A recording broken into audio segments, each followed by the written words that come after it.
आज हम लोग जो system of particle and rotation mechanics में है, जिसमें सिस्टम ऑफ पार्टिकल में उसका सेंटर ऑफ मास, उसका मोमेंटम कंजर्वेशन, इन सबों के बारे में पिछले लेक्चर में हम लोग पढ़ चुके हैं। आज हमको रोटेशन मैकेनिक्स के बारे में पढ़ेंगे, जिसको रिजिड बॉडी के लिए भी कह सकते हैं।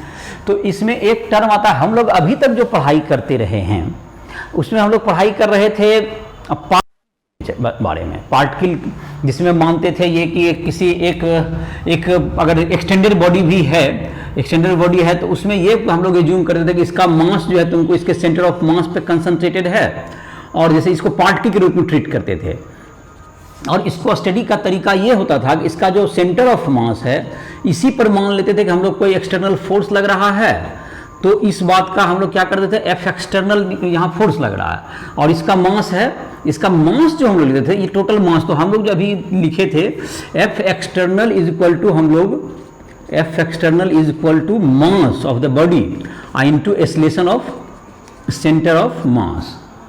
तो एक्सेलरेशन ऑफ क्या हो गया, ये acceleration of centre of mass, acceleration of centre of mass, ये हो गया तुमको। तो ये एफ एक्सटर्नल बराबर M into acceleration of centre of mass. तो एम तुम्हारा हो गया, एम हो गया mass of the system, M हो गया तुम्हारा मास ऑफ द सिस्टम हो गया, एम बराबर मास ऑफ सिस्टम, सिस्टम का मास हो गया तुम्हारा। तो ये तुमको अभी तक हम लोग जो ट्रीट करते थे तो इसको क्या करते थे, सेंटर ऑफ मास, भले हम लोग ये बात टर्म नहीं यूज कर रहे थे, लेकिन हम लोग का जो इंटेंशन था यही कि इसका मास को हम लोग कॉन्सेंट्रेटेड मान लेते थे सब जगह पर एक जैसा, और ये पार्टिकल के आधार पर इसको हम लोग ट्रीट करते थे। तो जिसमें कि हम लोग सेंटर ऑफ मास वर्ड भले यूज नहीं करते, लेकिन उसका मास कहाँ पे यूज करके हम लोग बना रहे थे, ये फोर्स इंटू एफ बराबर एम ए जो कर रहे थे, that's equal to mass of this M into A. लेकिन अगर ये एक्सटेंडेड बॉडी हुआ तो ये तुमको एक्सटेंडेड बॉडी, अगर तुमको ये जो है कि फोर्स, अगर ये, अब देखो इस तरह का सिचुएशन में क्या होगा, अब मान लेते हैं ये बॉडी है, अगर तुमको कोई फोर्स यहां से लगा दे तो एक बात तो ये समझ में आता होगा कि अगर मास एक्सटर्नल तो फोर्स एफ ही लग रहा है, लेकिन यहां सेंटर ऑफ मास से ये क्या है, एक यहां पे सेंटर ऑफ मास है, तो acceleration is equal to force is equal to mass into acceleration, तो एक जो हमारा मोशन है वो तो रहेगा ही रहेगा। इसके अलावा इस बॉडी का शेप एंड साइज सिग्निफिकेंट है, तो अगर इसके शेप और साइज को मानेंगे तो एक चीज तो तुमको जो लग रहा होगा कि इस बॉडी को यहां से फोर्स लगाएंगे तो इसमें एक रोटेट करने की मतलब की टेंडेंसी आ जाएगी। तो अगर इसका शेप और साइज अगर सिग्निफिकेंट है तो इसका जो फोर्स कहां से लग रहा है यह भी उसके मोशन को क्या करता है, ट्रांसलेशन के साथ साथ ये रोटेशन मोशन भी दे सकता है। तो हम लोग रोटेशन किस प्रकार से किसी बॉडी का हो सकता है, और इसमें रिजिड बॉडी के मैकेनिक्स, रिजिड बॉडी का जो है ट्रांसलेशन, उसका रोटेशन, ये किस तरह से मोशन होगा, इसको कैसे समझेंगे। तो हम लोग अभी तक जो है ये पार्टिकल का ट्रीटमेंट था, इसको हम लोग क्या कर रहे थे, ये पार्टिकल मैकेनिक्स हम लोग पढ़े थे अभी तक, ये पार्टिकल के एंगल से देखे। और ये जब शेप एंड साइज आ गया तो तुमको इसको कह सकते हैं एक्सटेंडेड बॉडी, एक्सटेंडेड बॉडी कह सकते हैं। एक्सटेंडेड बॉडी में एक टर्म है तुमको रिजिड बॉडी। ये रिजिड बॉडी क्या होता है, रिजिड बॉडी, रिजिड बॉडी, तो ये रिजिड बॉडी क्या होगा, the extended body, the extended body whose shape and size is significant, his shape and size is significant, and the relative separation of the relative position of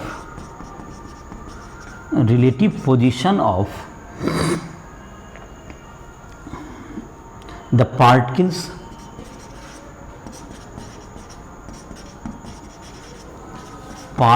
of different body particle of the body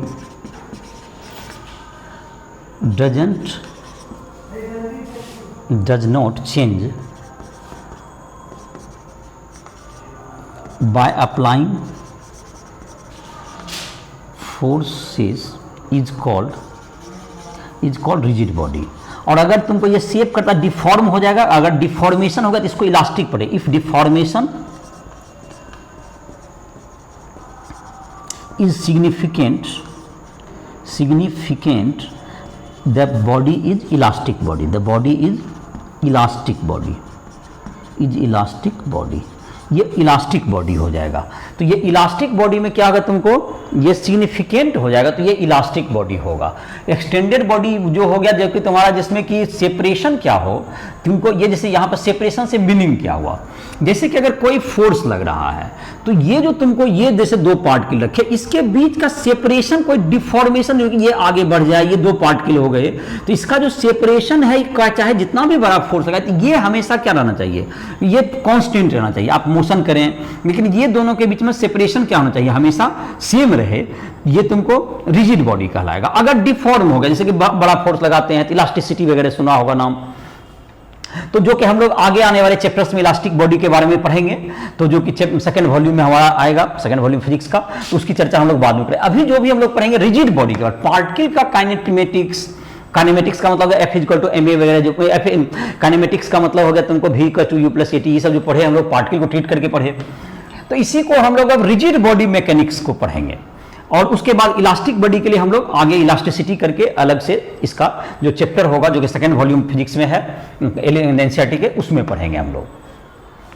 और SC Verma के book में जहां तक है rotation mechanics करके तुमको एक अलग से चैप्टर ही दिया हुआ है, सेंटर ऑफ मास वगैरह तो अलग से था ही, उसमें अलग पढ़े, तो रोटेशन मैकेनिक्स के रूप में एक अलग चैप्टर है तुम्हारा, जिसमें रिजिड बॉडी मैकेनिक्स भी कह सकते हैं उसको। रिजिड बॉडी मैकेनिक्स का मतलब इसमें काइनेमेटिक्स जो कि तुम्हारा जो सब पहले फोर्स के काउज मोशन के काउज का स्टडी नहीं करेंगे, दैट इज काइनेमेटिक्स, और उसका काउज का स्टडी करेंगे तो दैट इज यहाँ पे क्या हो जाएगा काइनेटिक्स।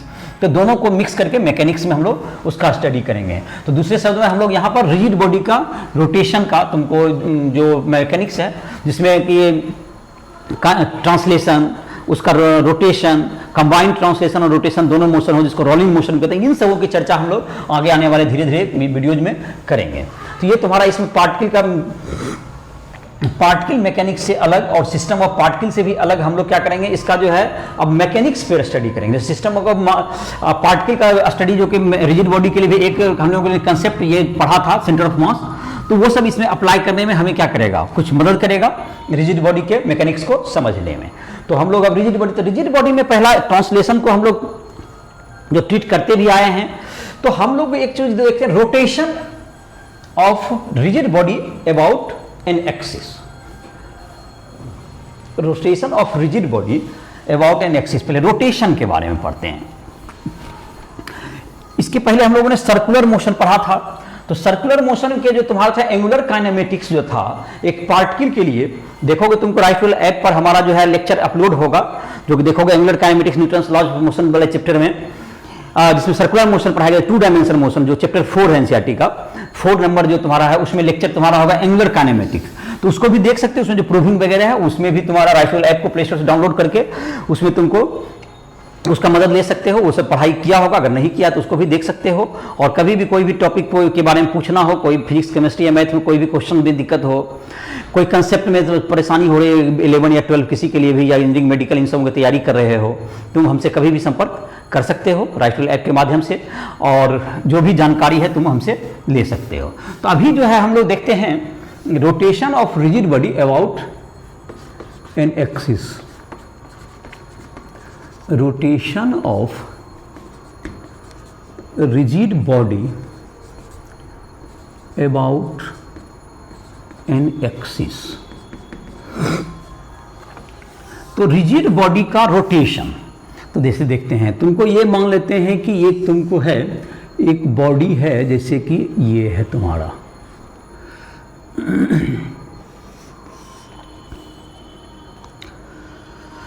तो ये है तुमको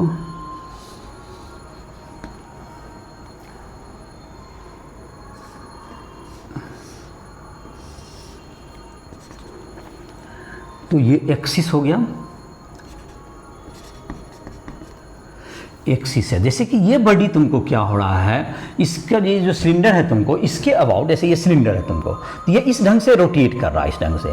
तो इसमें जो सिलेंडर में जो डिफरेंट पार्टिकल्स होंगे, यहाँ पर भी हो सकते हैं पार्टिकल, हर जगह सॉलिड सिलेंडर है। अगर ये सॉलिड सिलेंडर कह दीजिए इसको, सॉलिड सिलेंडर,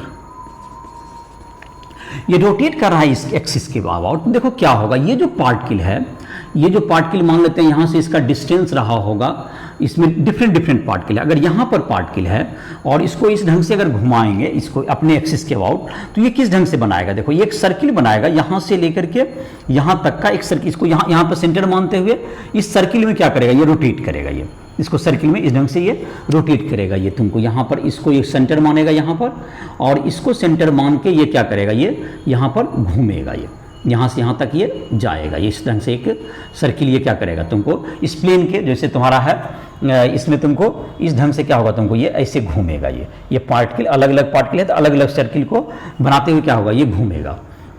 अगर दूसरा पार्टिकल यहाँ पर का लेंगे तो ये देखो इस सबका सेंटर सेम नहीं है, लेकिन अगर देखेंगे यहाँ का पार्टिकल होगा तो यह भी अपना यहाँ पर का, यहाँ इसको सेंटर मानते हुए ये क्या करेगा, ये घूमेगा यहाँ पर, इस ढंग से क्या करेगा, ये घूमेगा।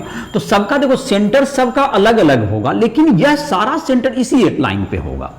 अब जैसे ये बॉडी है जो बाहर बॉडी है, ये भी तुमको क्या करेगा, ये अपने सामने में यहाँ जो होगा इसका, तो सबका रेडियस भी छोटा बड़ा होगा और सेंटर भी सबका अलग अलग होगा।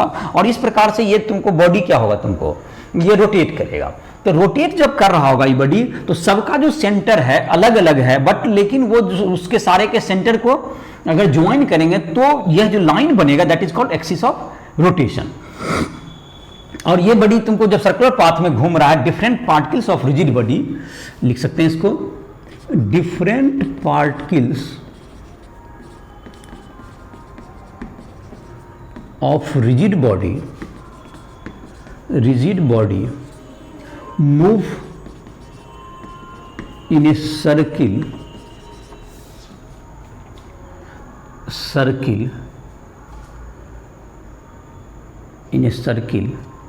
whose center lie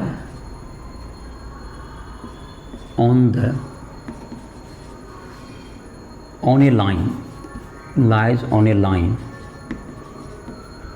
which is called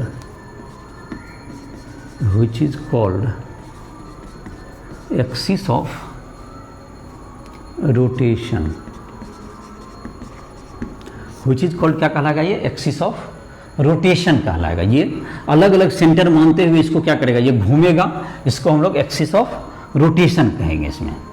तो ये एक्सिस ऑफ रोटेशन कहलाएगा। ये जब अलग अलग पॉइंट को क्या मानेगा, ये सेंटर मानते हुए ये रोटेट करेगा और अलग अलग सर्किल ये फॉर्म करेगा, अलग अलग सर्किल ये बनाएगा, और जिसको हम लोग क्या कहेंगे, इसको एक्सिस ऑफ रोटेशन कहेंगे। और ये तुमको डिफरेंट सर्किल में ये रोटेट करेगा और इसे हम लोग एक्सिस ऑफ रोटेशन कहेंगे, जिसका अलग अलग रेडियस भी होगा, अलग अलग सेंटर भी होगा, लेकिन ये बॉडी जब घूमेगा तो ये इस प्रकार से अलग अलग तुमको बनेगा। और रोटेशन का देखो दूसरा बहुत सा एक्सिस हो सकता है, जैसे कि कोई पार्टिकल का ये जो एक्सिस है, ये तुमको जैसे इस ढंग से देख रहे थे वर्टिकल लग रहा है, अगर इसी में ऐसे कर दें तो ये हॉरिजॉन्टल एक्सिस भी हो सकता है। तो अगर ये तुमको एक्सिस अगर तुमको देखो, ये अगर इसमें अगर ये एक्सिस वर्टिकल है तो ये जो रोटेट कर रहा है, जो ये तुमको हॉरिजॉन्टल सर्किल में, if the axis is vertical,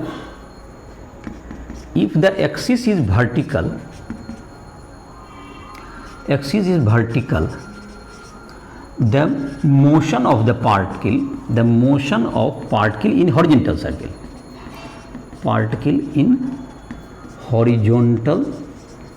है, ये हॉरिजॉन्टल सर्किल में है। इसमें ये एक्सिस तुमको, और अगर तुमको ये देखो, तुमको जैसे इधर से अगर घूमे यही चीज, ये तुमको अगर इस ढंग से रहता तो ये होगा तुमको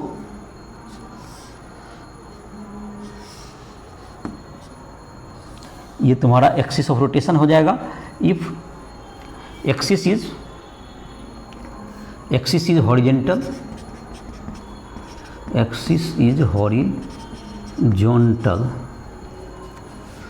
the motion axis is horizontal, जैसे तुम्हारा है, अगर तुमको ये जो तुम्हारा है तो ये देखो, अगर ये तुमको ऐसे घूम रहा है, अगर एक्सिस ऐसे है तो देखो ये वर्टिकल सर्किल में घूमेगा। Axis is horizontal, the motion is in vertical circle, तो वर्टिकल सर्किल। जैसे देखो अब एक्सिस ऑफ रोटेशन को इसमें तुमने देखा, अब जैसे दूसरा एंगल से इसको देखो, जैसे कि कोई एक्सिस है, जैसे कि इसी को अगर घुमाया जाए, और भी तरह के रोटेशन के एक्सिस हो सकते हैं, जैसे कि इस बॉडी में और देखते हैं एक्सिस ऑफ रोटेशन को, और देखते हैं इसमें एक्सिस का क्या मतलब हुआ कि दो लाइन जहां पर के अलग अलग सेंटर को मानते हुए घूम रहा है, और एक्सिस के पॉइंट जहां तक होंगे वो जो सेंटर से पास करेगा तो वो तो रोटेट नहीं कर रहा है, कांस्टेंट है, अपना जगह पर है। और यहाँ पर दूसरा देख सकते हो रोटेशन में तुमको, अगर इसको समझने का हम लोग कोशिश करें, रोटेशन में तुमको अगर कोई बॉडी है, जैसे कि एक रॉड है, अगर एक रॉड है तुम्हारा, इसका जो एक्सिस क्या हो सकता है, इस रॉड को हम लोग एक इस प्लेन में तुमको जो रहेगा इस ढंग से भी क्या कर सकते हैं, यहाँ सेंटर से पास करता हो, इसको भी घुमा सकते हैं। जैसे ये रॉड है ऐसे, तो इसको अगर ऐसे रखेंगे तो ये ऐसे घूमेगा, ये देखो इस ढंग से क्या हो सकता है, ये घूम सकता है ये, तो ये तुम्हारा क्या होगा, ये देखो ये भी सर्किल क्या है, ये तुमको इसको कह सकते हैं, ये एक्सिस अभी तुमको देख रहे हो वर्टिकल है, तो ये देखो इसका जो प्लेन बन रहा है, इसका जो सर्किल बन रहा है हॉरिजॉन्टल बन रहा है। और सब देखो यहाँ का पार्टिकल ये कहाँ घूम रहा होगा, इतना बड़ा रेडियस में घूमेगा, ये ऐसे करके घूमेगा।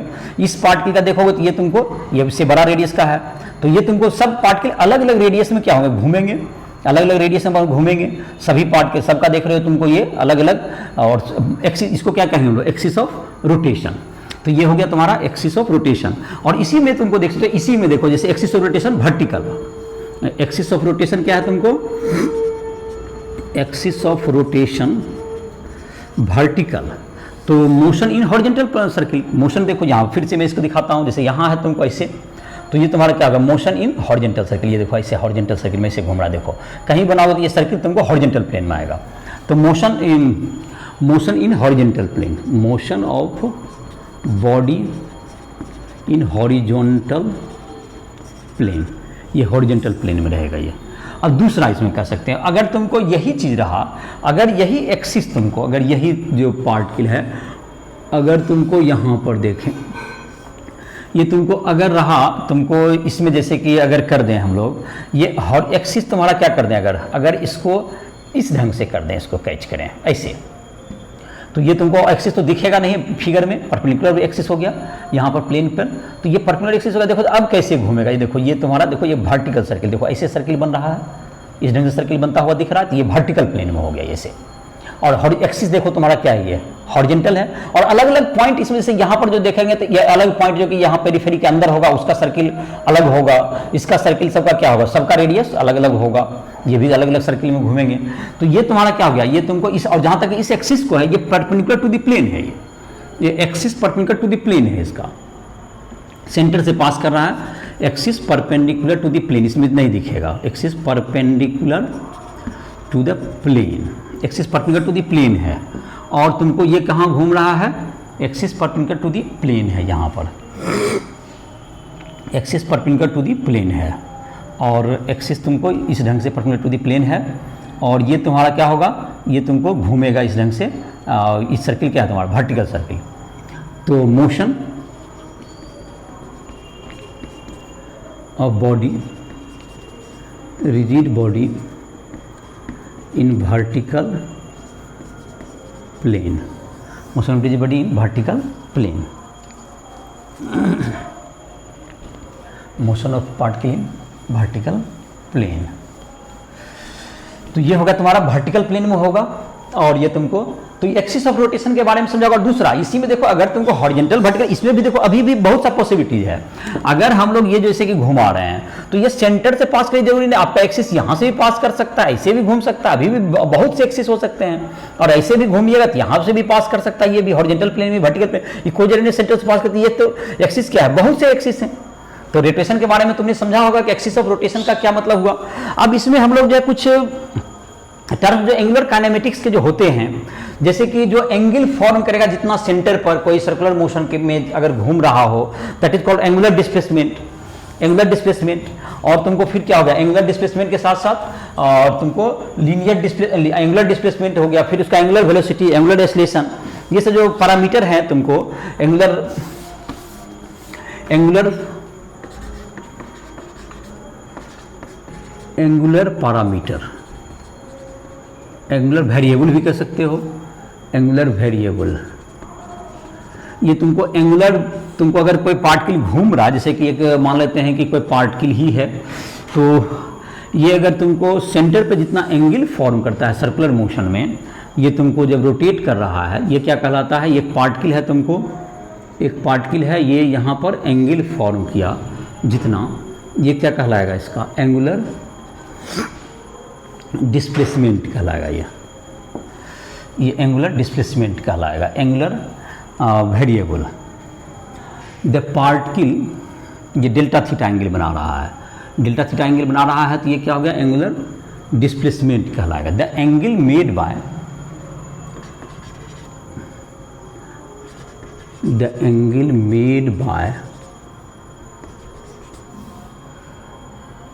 a particle at the center during rotation at the center is called angular displacement, is called angular displacement is called angular displacement, इसको थीटा कहेंगे। तो इसका एंगुलर डिस्प्लेसमेंट क्या होगा? तुमको थीटा का वैल्यू होगा तुमको रिवॉल्यूशन में या रेडियन में, 1 revolution is equal to 2 pi radian, 1 revolution is equal to 2 pi radian. ये तुमको एक रिवॉल्यूशन में तुमको जितना एंगल बनेगा। और जहाँ तक कि इसका जो लीनियर सेपरेशन होगा, थीटा इक्वल्स टू क्या होता है तुमको? That is angular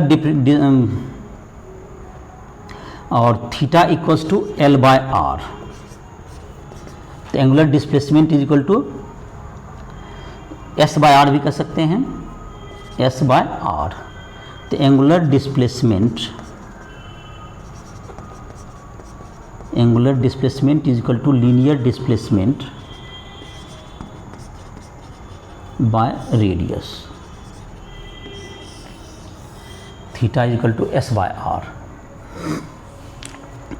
theta equal to S by R. तो थीटा तुम्हारा क्या हो गया? S by R. तो ये तुम्हारा दोनों में रिलेशन भी हो गया। और जहाँ तक कि रहा, और इसमें जैसे एंगुलर वेलोसिटी होता है, तो ये सब तुम्हारा एंगुलर सर्कुलर मोशन का जो लेक्चर होगा उसमें तुम ये देख सकते हो, चैप्टर नंबर तुम्हारा जो 4 होगा उसमें तुम्हारा ये सब तुमको और डिटेल में उसमें देख सकते हो। राइफल के लेक्चर पर एंगुलर काइनेमेटिक्स उसका रिवाइज भी कर सकते हो एक बार, और उसको और डिटेल में वहाँ पर मिल जाएगा अगर तुम्हें दिक्कत है यहाँ से। इतना मैं तो एंगुलर वेलोसिटी क्या होता है तुमको? Angular velocity. और इसमें एक चीज़ गौर करने वाली बात है कि डिफरेंट पार्टिकल, फिर उसकी चर्चा करते हैं हम लोग। पहले पैरामीटर देख लेते हैं, एंगुलर वेलोसिटी, जिसको हम लोग ओमेगा से रिप्रेजेंट करते हैं। The rate of change of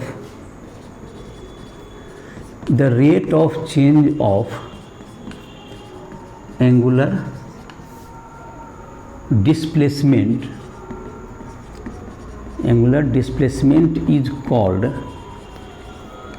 is called angular velocity, omega is equal to क्या हो गया? D theta by D T. ये rate of change of angular displacement, ये तुम्हारा एंगुलर वेलोसिटी कहलाएगा। एवरेज रहेगा तो change total angular displacement by total time, average के लिए। और ये हो गया ओमेगा। यूनिट क्या हो गया तुम्हारा? रेडियन पर सेकेंड, इसका यूनिट हो गया रेडियन पर सेकेंड। अब जहाँ तक कि रहा तुमको थीटा इक्वल्स टू होता है तुमको S by R, theta equals to S by R, R radius हो गया तुमको। तो इधर डिफ्रेंशिएट करेंगे तो D theta by D T equals to क्या हो गया तुमको? D by D T S by R. तो ये ओमेगा बराबर क्या हो गया? 1 by R into D S by D T. तो ये तुम्हारा हो गया theta equals omega equals to V by R. तो V equals to omega R. और ये तुमको जहाँ तक कि है ओमेगा जैसे है तुम्हारा, the direction of omega, omega is a vector quantity, omega is a vector quantity, omega is a vector quantity, its direction is along is taken along axis of rotation, along axis of rotation. इसका जो direction है तुमको axis of rotation के along होगा, axis of rotation के along होगा इसका direction तुम्हारा। जैसे कि अगर तुमको कोई बॉडी घूम रहा है, जैसे कि मान लेते हैं प्लेन के परपेंडिकुलर है तुम्हारा, अगर तो एक्सिस ऑफ रोटेशन के एलोंग होगा जैसे कि तुम्हारा है। और वेक्टर फॉर्म में अगर, और जैसे कोई पार्टिकल अगर घूम रहा है, जैसे कि हम लोग लिख लेते हैं एक एक्सिस को, एक पार्टिकल अगर तुमको घूम रहा है, अगर ये तुम्हारा है, ये तुमको एक पार्टिकल अगर इसमें एक रिजिड बॉडी में बहुत से पार्टिकल्स हैं, एक्सिस ऑफ रोटेशन अगर परपेंडिकुलर टू दी यहाँ है, axis of rotation perpendicular to the plane है, तो अगर तुमको इधर घूम रहा है, ये तुमको कहते हैं हम लोग इधर से बाहर से देखें तो ये क्या है तुमको एंटी क्लॉकवाइज, ये एंटी क्लॉकवाइज रोटेशन। तो इसमें क्या करना है, अगर तुमको to find the anti clockwise rotation, to find the direction of angular velocity, to find the direction of angular velocity, curl right hand finger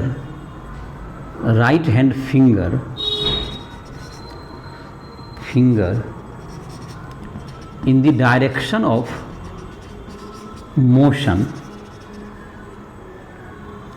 the stretched thumb give the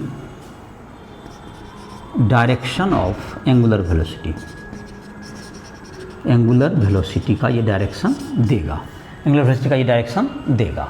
तो ये क्या होगा तुम्हारा, अगर मान लेते हैं कि तुमको ये जा रहा है, अगर ये इसमें क्लॉकवाइज, तो पहले थंब को यहाँ रखिए, सेंटर पर रखिए, और इसके तरफ दाहिना हाथ के दाहिना हाथ राइट हैंड से करना है, इसको मोड़ दिए तो किधर जा रहा है, अपवार्ड में, perpendicular to the upward, going outward and perpendicular to the plane of the figure. Anti clockwise में क्या होगा तुमको, एंटी क्लॉकवाइज में क्या होगा तुमको, एंटी क्लॉकवाइज में direction of angular velocity perpendicular to the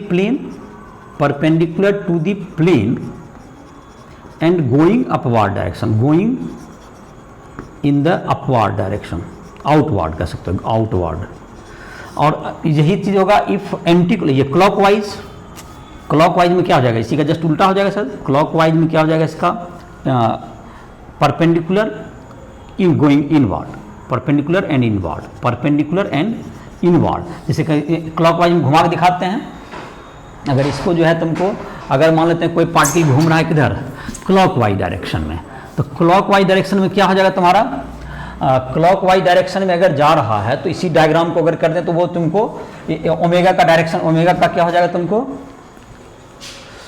clockwise में अगर घूम रहा है कोई बॉडी तो इसका जो ओमेगा का डायरेक्शन होगा तुमको अंदर की तरफ, इनवार्ड डायरेक्शन में, परपेंडिकुलर टू दी डायग्राम। जैसे कि इसको देखते हैं, मान लेते हैं ये तुम्हारा पार्टिकल है, ये क्लॉकवाइज में घूम रहा है इस ढंग से, तो क्लॉकवाइज में जब घूमेगा तो ये तुमको क्या होगा, ये क्लॉकवाइज में घूमा तो यहाँ पर राइट हैंड को यहाँ रख के जब हम लोग इसको कर्ल किए फिंगर्स को, तो ये किधर चला गया, ये अंदर की तरफ, ये तुमको अंदर की तरफ इनसाइड, जो कि, और एंटी क्लॉकवाइज में आउटसाइड। ये ओमेगा का डायरेक्शन लेते हैं हम लोग।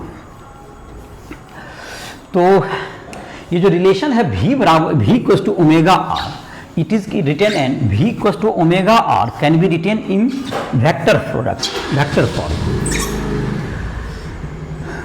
The relation v equals to omega r in vector form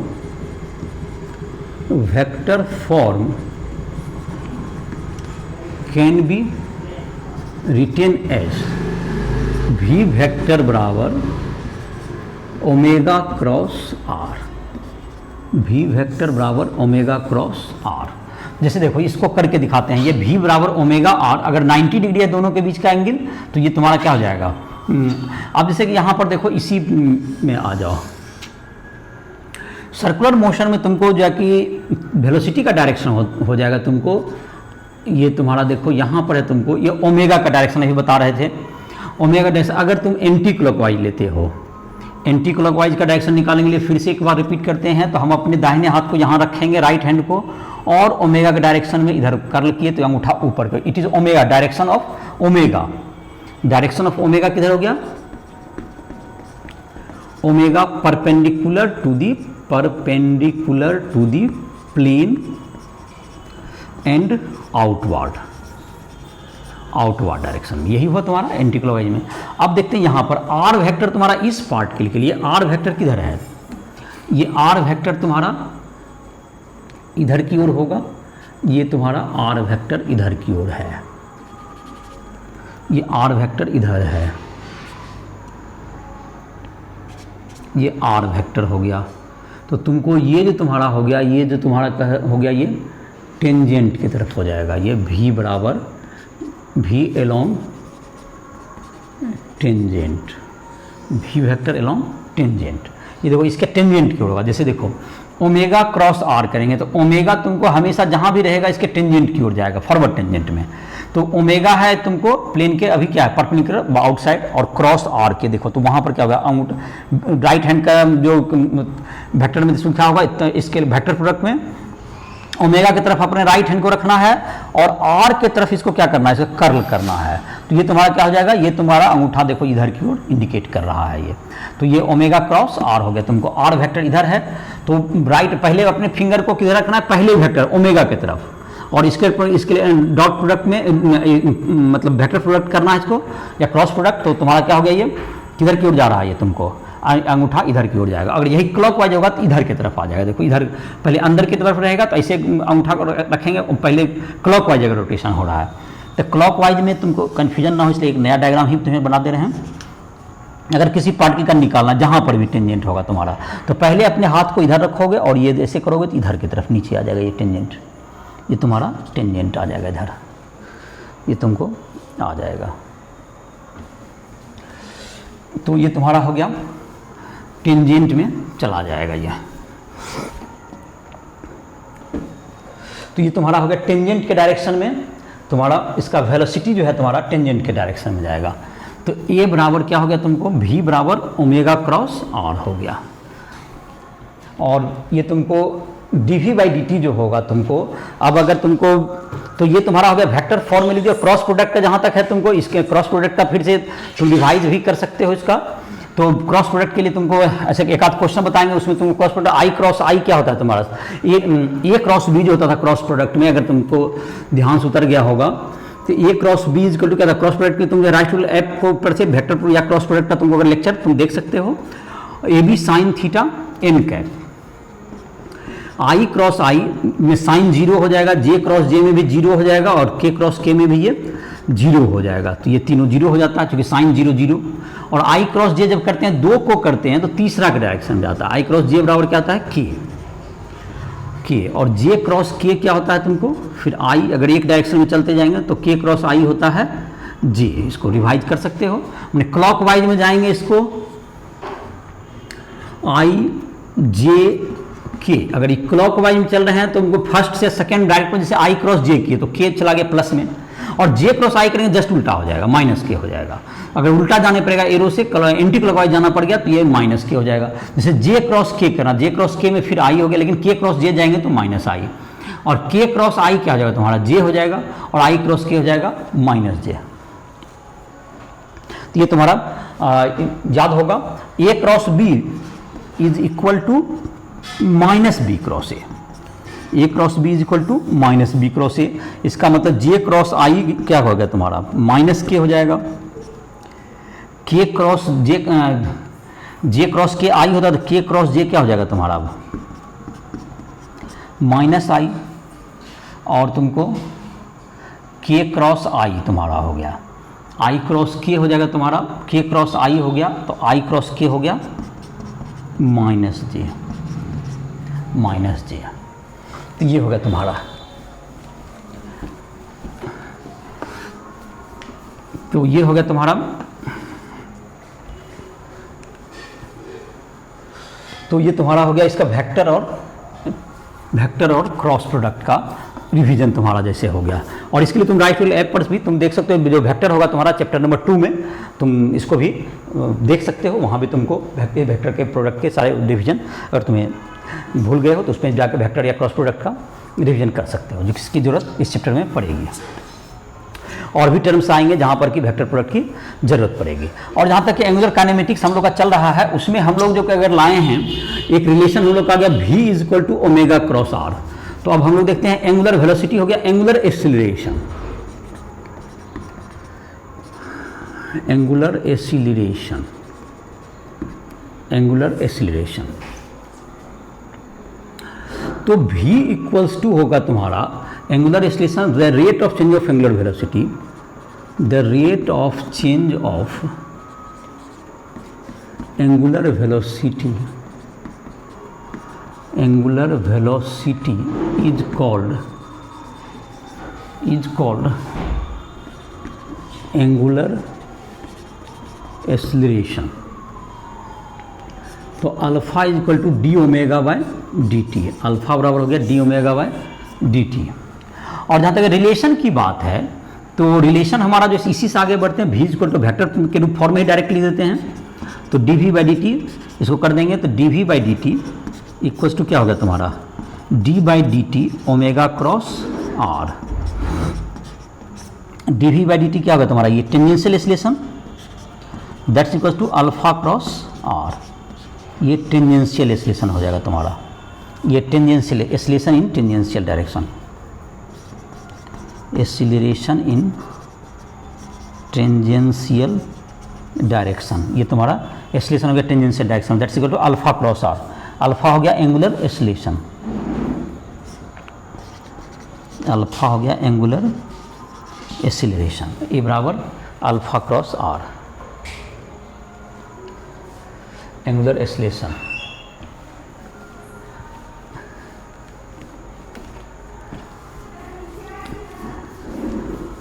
तो ये हो गया ए टी बराबर अल्फा क्रॉस आर हो गया, और एंगुलर एक्सीलरेशन हो गया तुम्हारा v equal to omega cross R. तो v equal to omega cross R हो गया, ये बराबर अल्फा क्रॉस आर हो गया। ये टेंजेंशियल डायरेक्शन में ही रहेगा। और अगर वेलोसिटी का डायरेक्शन और एक्सीलरेशन का डायरेक्शन अगर सेम है तो उसका जो है एंगुलर एक्सीलरेशन का डायरेक्शन और एंगुलर वेलोसिटी का डायरेक्शन अगर सेम है तो वो उसके एंगुलर वेलोसिटी बढ़ते जाएगी और नहीं तो वो घटेगी। और इसके आधार पर हम लोग जो कि इसका जो angular equation of angular kinematics, equation of angular kinematics के जो इक्वेशन हैं, ये तुम्हारा क्या हो जाएगा, अगर इसको हम लोग अचीव करना चाहेंगे तो जैसे alpha equals to D omega by D T होता है, और डी ओमेगा इक्वल्स टू क्या होगा तुम्हारा अल्फा डी टी। इसको इनिशियल वेलोसिटी ओमेगा नॉट हो और जो कि ओमेगा हो जाए टी टाइम के बाद, तो इसका क्या होगा तुमको 0 से टी। तो ये सब तुम्हारा पहले भी इसे बता चुके हैं, इसलिए बहुत स्पीड में ही बता दिए। इसको ओमेगा इधर हो गया, इधर ओमेगा नॉट, अल्फा कांस्टेंट है तो ये बाहर आ गया, इसमें मेंशन कर दिया जाएगा alpha is equal to constant. तो omega minus omega naught is equal to alpha T. तो omega equals to omega naught plus alpha T. ये angular velocity after time T, ये हो गया angular velocity after time T. Omega naught हो गया initial angular velocity, omega बराबर omega naught plus alpha T, omega naught बराबर initial angular velocity. ये तुम्हारा हो गया अल्फा हो गया तुम्हारा D omega by D T, और ओमेगा इक्वल टू क्या होता है तुमको D theta by D T, omega बराबर D theta by D T. तो ये क्या हो जाएगा तुमको D theta equals to omega D T. तो इंटीग्रेट कर देंगे, दैट्स इक्वल टू क्या होगा omega naught plus alpha T और डी टी। ये 0 से क्या हो गया टी हो गया तुमको। थीटा बराबर ओमेगा नॉट और डी टी का टी हो जाएगा plus half alpha T square. Integrate कर लोगे, थोड़ा सा इसको स्पीड में कर दिए। ये तुम्हारा दूसरा इक्वेशन हो गया। और इसी के आधार पर तुमको तीसरा इक्वेशन जो हम लोग ला सकते हैं, तो जो कि दोनों से क्या आ जाएगा, अल्फा ओमेगा में अल्फा बराबर क्या होगा, alpha equal to D omega by D T, और इसमें डी थीटा से डिवाइड और मल्टीप्लाई कर दो, alpha equal to D omega by D theta into D theta by D T. D theta by D T क्या लिख सकते हैं, ओमेगा टाइम से हट गया, तो alpha equals to omega D omega by D theta. तो ओमेगा डी ओमेगा